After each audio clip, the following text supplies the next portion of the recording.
വിശുദ്ധ മത്തായി എഴുതിയ സുവിശേഷം 12-ാം അധ്യായം 15 മുതൽ 21 വരെയുള്ള വചനങ്ങൾ. ദൈവത്തിൻ്റെ തിരഞ്ഞെടുക്കപ്പെട്ട ദാസൻ. ഇതു മനസ്സിലാക്കിയ യേശു അവിടെ നിന്ന് പിൻവാങ്ങി. അനേകം പേർ അവനെ അനുഗമിച്ചു. അവരെയെല്ലാം അവൻ സുഖപ്പെടുത്തി. തന്നെ പരസ്യപ്പെടുത്തരുതെന്ന് അവൻ അവരോട് കൽപ്പിച്ചു. ഇത് ഏശയ്യാപ്രവാചകൻ വഴി അരുളി ചെയ്യപ്പെട്ടത് പൂർത്തിയാകുന്നതിനു വേണ്ടിയാണ്. ഇതാ, ഞാൻ തിരഞ്ഞെടുത്ത എൻ്റെ ദാസൻ, എൻ്റെ ആത്മാവ് പ്രസാദിച്ച എൻ്റെ പ്രിയപ്പെട്ടവൻ.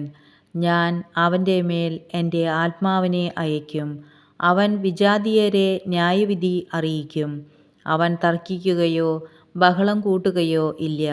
തെരുവീഥികളിൽ അവൻ്റെ ശബ്ദം ആരും കേൾക്കുകയില്ല.